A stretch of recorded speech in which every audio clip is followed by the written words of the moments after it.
Kalau mereka bangkit mendirikan sholat, Allah sebutkan sifat mereka kusala, males-malesan. Dengar suara azan dikumandangkan di masjid, males.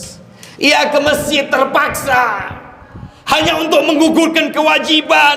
Nggak enak dilihat sama teman-teman.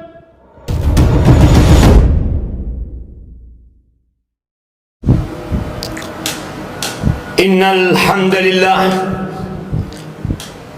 nahmaduhu wa nasta'inuhu wa nastaghfiruh wa na'udzu billahi min shururi anfusina wa sayyiati a'malina.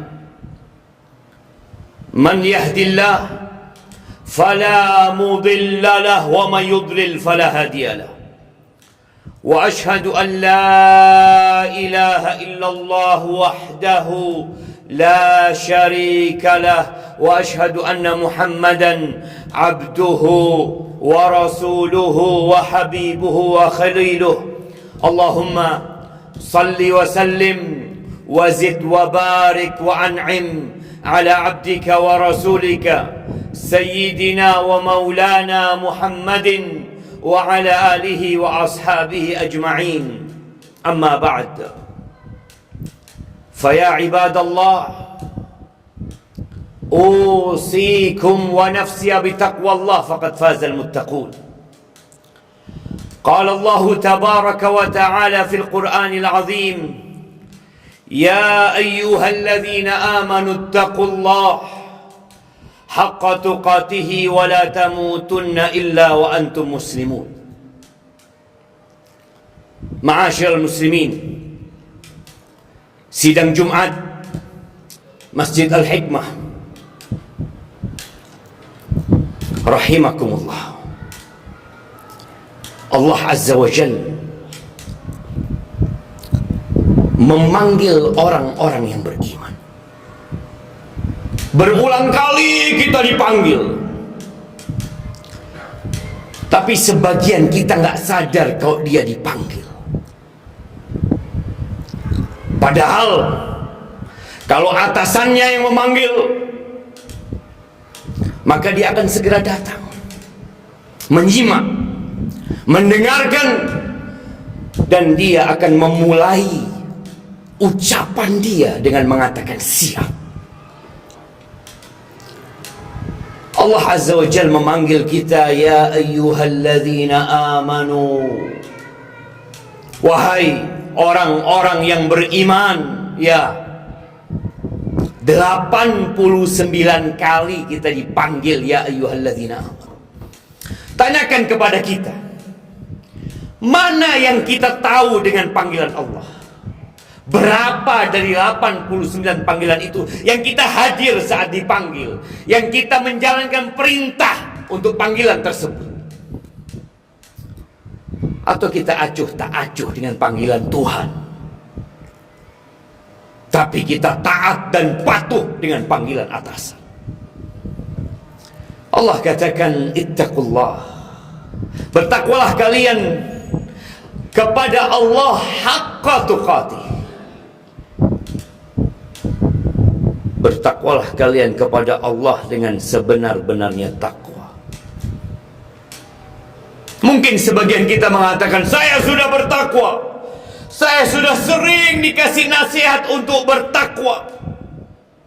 Apa faedahnya nasihat diberikan kepadamu kalau ternyata tidak merubah sikap dan perilaku? Orang yang bertakwa kepada Allah, dia selalu ingat sama Allah dan tidak lupa. Dia tidak hanya berzikir di soft selesai sholat, dia tidak hanya berzikir setelah membaca Al-Quran, enggak. Dimanapun dia berada, nama Allah membasahi bibirnya. Dia bersyukur sama Allah dan tidak kufur.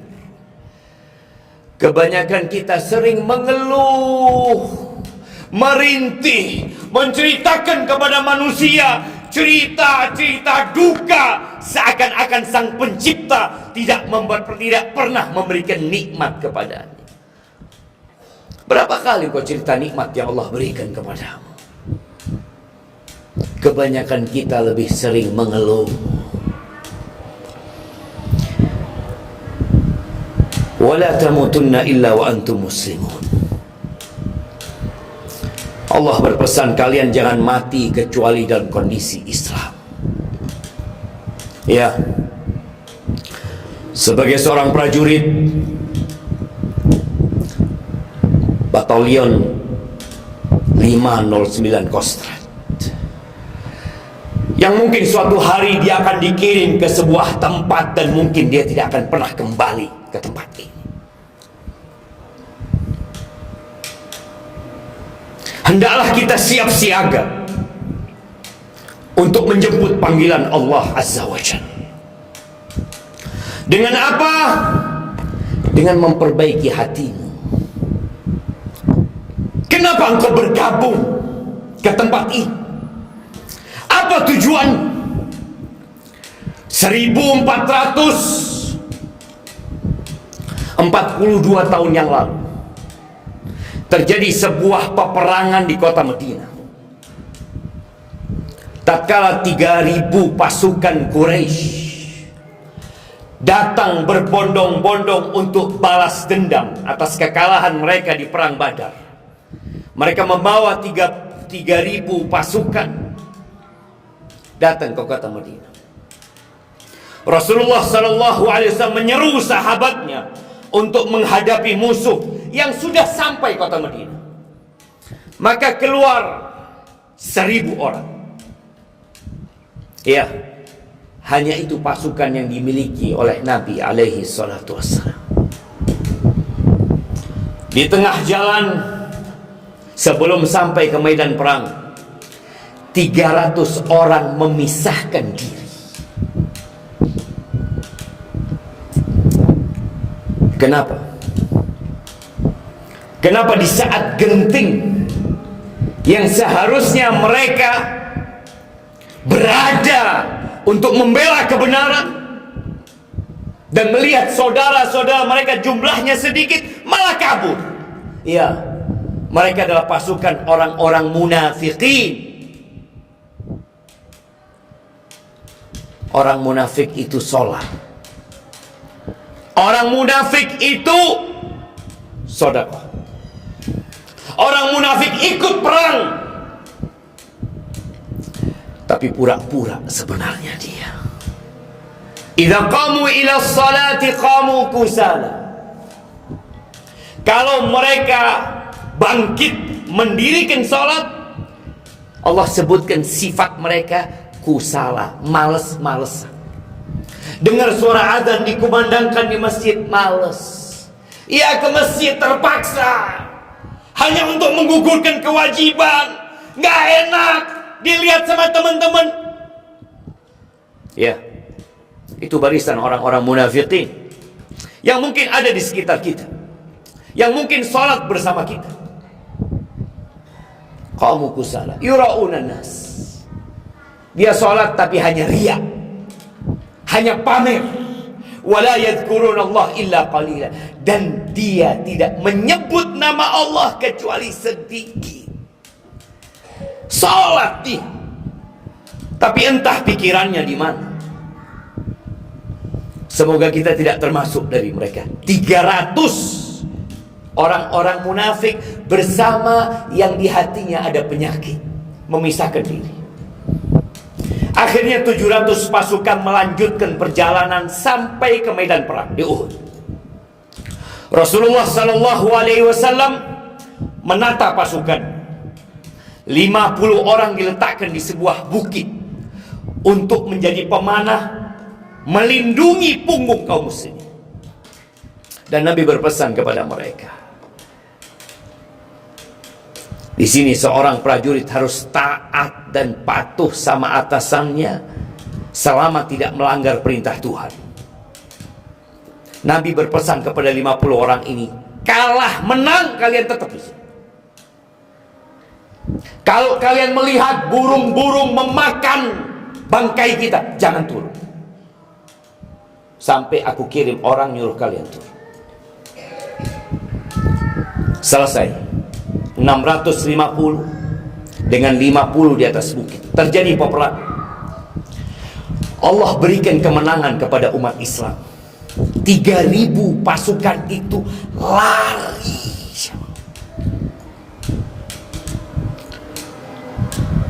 Setelah Allah berikan kemenangan, 50 orang ini nganggur di atas bukit itu. Mereka melihat umat Islam sudah menang. Umat Islam sudah mengumpulkan harta rampasan perang. 50 orang ini tergoda. Mereka mengatakan, ayo ngapain kita di sini, nggak ada kerjaan. Kita bantuin saudara-saudara kita. Abdullah bin Jubair, komandan 50 orang ini mengatakan, ingat pesan Nabi SAW. Kalah menang tetap bisa. Tapi dari 50, 40 orang atau 35 orang turun, menyelisihi perintah. Apa yang terjadi? Khalid bin Walid dengan 200 pasukan berkuda, ketika melihat bukit itu kosong, dia berangkat dengan 200 kuda itu. Dia putarin bukit itu, dia bantai sisa sahabat yang ada di bukit, lalu dihantam umat Islam dari belakang.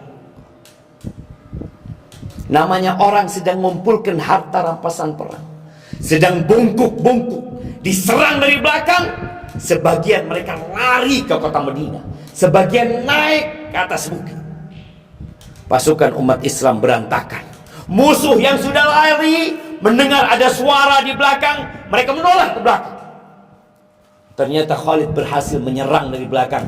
Maka yang di depan pun lari menyerang umat Islam, dan umat Islam ada di tengah. Rasulullah SAW terluka. 70 sahabat tewas terbunuh. Kenapa coba? Kenapa kok Allah berikan kekalahan kepada mereka? Allah sebutkan dalam Al-Quran. Apa kata Allah? Minkum man yuridud dunya wa minkum man yuridul akhirah. Sebagian kalian niatnya cari dunia, ambisinya hanya dunia, dan sebagian kalian ambisinya akhirat. Disinilah orang-orang yang berambisi dunia akan rawan berkhianat. Seorang prajurit yang ambisinya dunia, dia akan mudah digoda dengan harta, wanita, tahta. Kenapa? Dia cari dunia. Dia bergabung dengan pasukannya, cari dunia. Tatkala seorang tidak berkeinginan akhirat, maka tunggu pengkhianatan dia. Tinggal nunggu siapa yang nawarin dunia, siapa yang nawarin harta sama dia. Kita melihat betapa banyak kerusakan terjadi di negeri kita dan di bumi ini. Apa penyebabnya? Hubbud dunya, cinta dunia. Maka tolong kita sering-sering bermuhasabah. Kita ini cari apa di sini? Tatkala kita mendengar orang mati, apa kata orang? Meninggal dunia.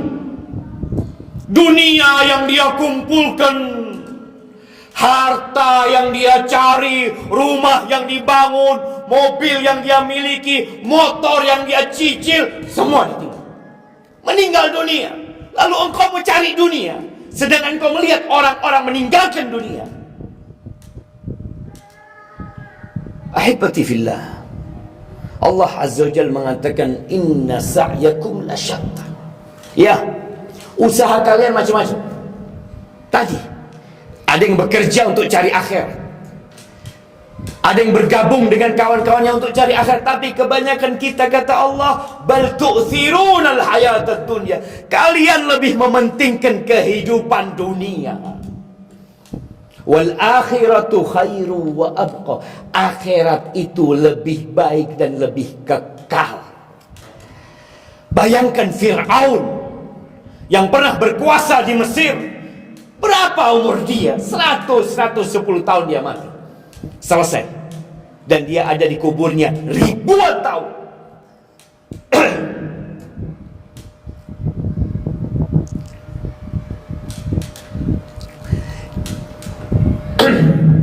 diazab dan disiksa. Aqulu qawli hadha wa astaghfirullah li wa lakum wa lisairil mu'minin wal mu'minat fastaghfiruhu innahu huwal ghafurur rahim.